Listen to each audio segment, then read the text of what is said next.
Hi, everyone. We have passed week 8 now, so you're halfway through the class. I'm very excited for you for that. We do have a lot of work to do before the end of the semester, however, and that will include the submission of your second media report by 11:30 tonight. And then we'll do our social worker and history presentations for those people who are scheduled to do them next week. And then on April 1st, you'll have your second policy analysis due, and I'll be putting that up shortly so that you can begin to um, write the answers for the prompts for those questions from the Santos book. This week, there are two sets of PowerPoints. Both of them are just a couple of slides long, but I wanted to talk a little bit this week on the heels of our previous discussion about crime and criminal justice policies. I wanted to talk a little bit about how Michael Santos ended up in prison and how we try to explain why people commit the crimes they do. There are multiple theories of crime and criminality, and part of what we want to understand this week is how these theories of crime develop and what, if any, kind of job they do in explaining why people commit crime.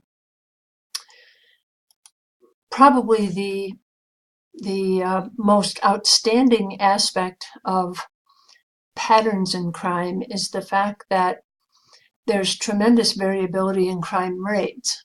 So trying to develop a generalized theory of crime, understanding that the crime rates vary from city to city, they vary between rural and urban areas, between inner cities and suburban areas, and also by geographical region, is really quite a trick. And I have to tell you, over 40 years of being in the field, I've seen just about every explanation of crime that there is. One of the things that I would like to share with you is that the most popular theory of crime in the 1800s relied on biology or biological differences between and among people. But you see in the notes section of these PowerPoint slides that I'm asking the question of if criminality is really biological, how do you explain the fact that so many people end up in the same geographical area?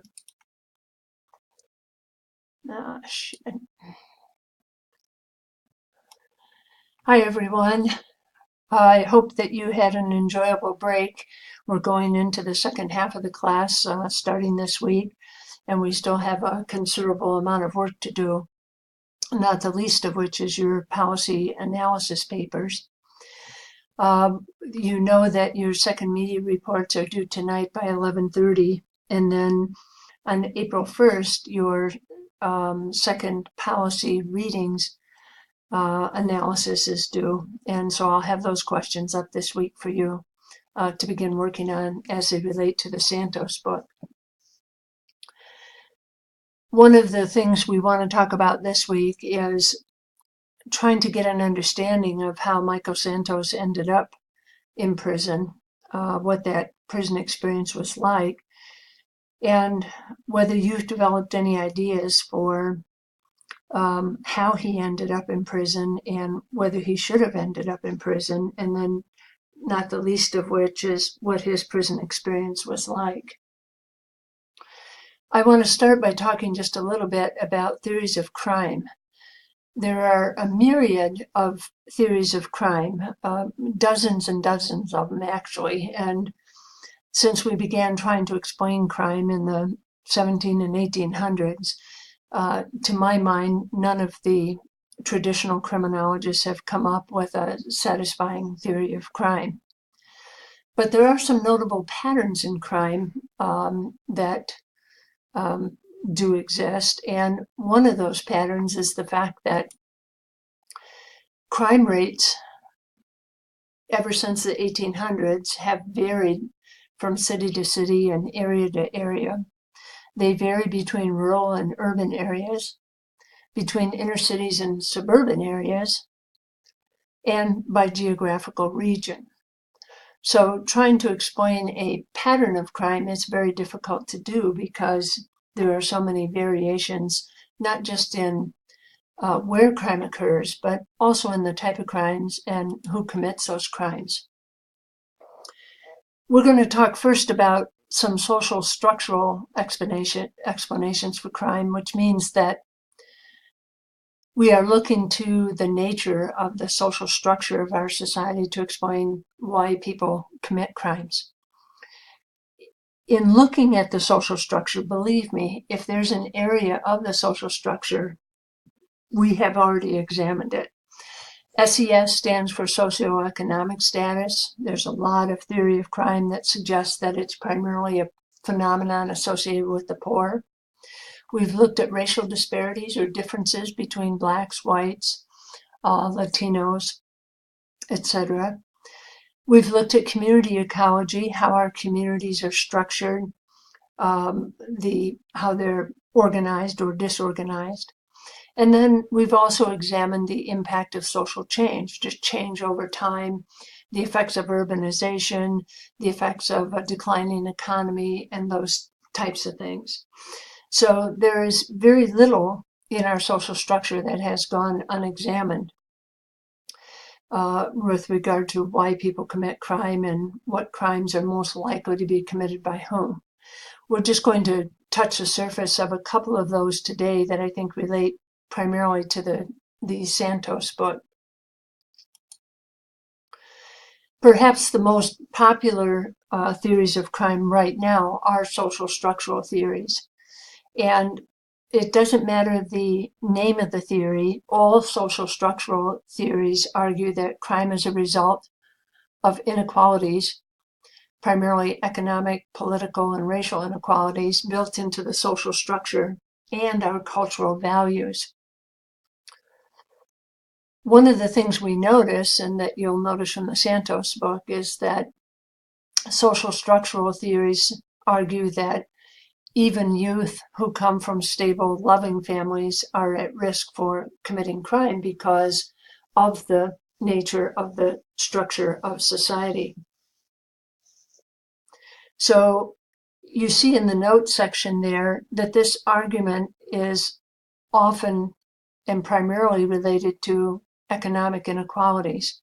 There's a lot of argument that poor people are more likely to commit crimes, but this argument negates all of the white collar and business crime that's committed and political crime that is committed, and suggests that the only type of crime that really matters is the crime that is committed by inner city poor residents.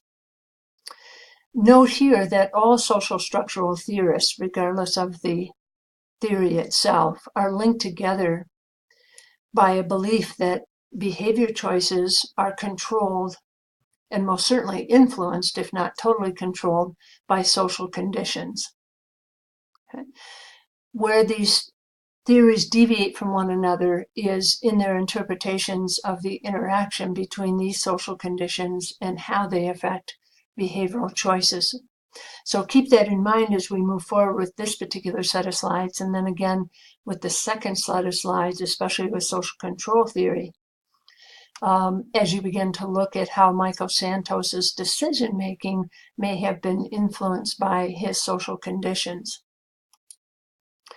One of the most well-known theories of social structural theories is social disorganization theory. And this is, again, one of those theories that focuses on the urban conditions that affect crime rates. The argument here is that societies or neighborhoods become so disorganized that they are dominated by culture conflict, transience, or a lot of people moving in and out and in and out, a lack of cohesiveness, and or a sense of neighborhood. And because of those factors, the institutions of social control, like the family, the church, the schools, and other neighborhood organizations, have broken down.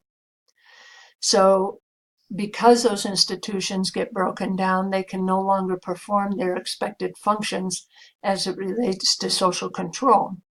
Hence, you have a fairly chaotic situation where people are not attached to each other in any meaningful way, and therefore are more likely to be areas where crime is being perpetrated.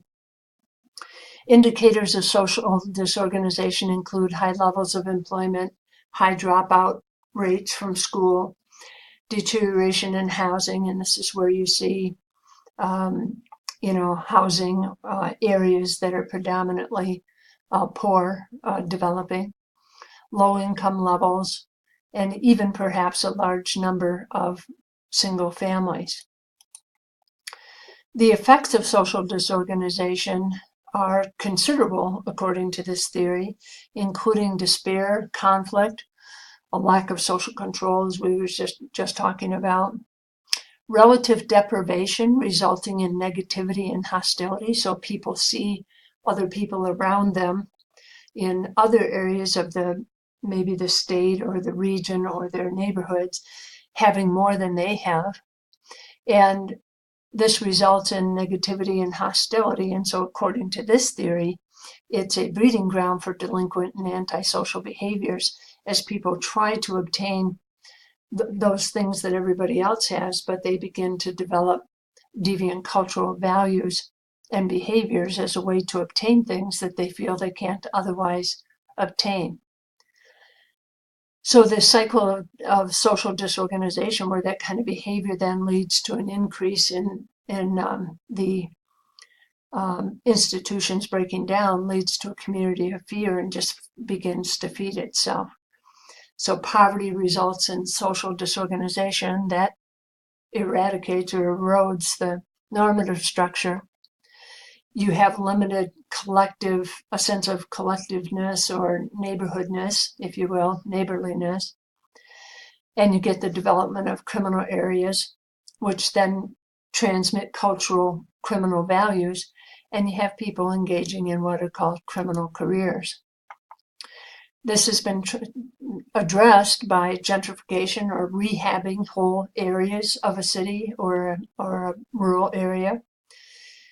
After school activities, so those of you who have heard about recreational activities or activities at the YMCA for kids after school, game clubs and those kinds of things, those are developed in response to this theory of social disorganization. Mentoring programs, community-oriented policing, and neighborhood grants for raising abandoned homes and improving neighborhoods are also, anytime you see that, are also likely to be associated with social disorganization theory. Enemy theory is that theory where people begin to look at conflict between people's goals and means. So they're trying to get the same things that everybody else has, but simply doesn't have the means legitimately to get them like everybody else does. So what social structural theories have in common, whether it's enemy or social disorganization theory, is that they really believe that social forces act upon people's decision-making capacities, and that socially isolated people living in disorganized neighborhoods are likely to experience crime-producing social forces because people have legitimate goals, but they don't have the legitimate means to obtain them. I would like you to spend just a few minutes as we finish up this set of slides to think about what, if any, of these aspects may apply to Michael Santos's case. And then as we move to looking at social control theory, maybe you'll be a little bit more convinced that there might actually be an explanation for his behavior.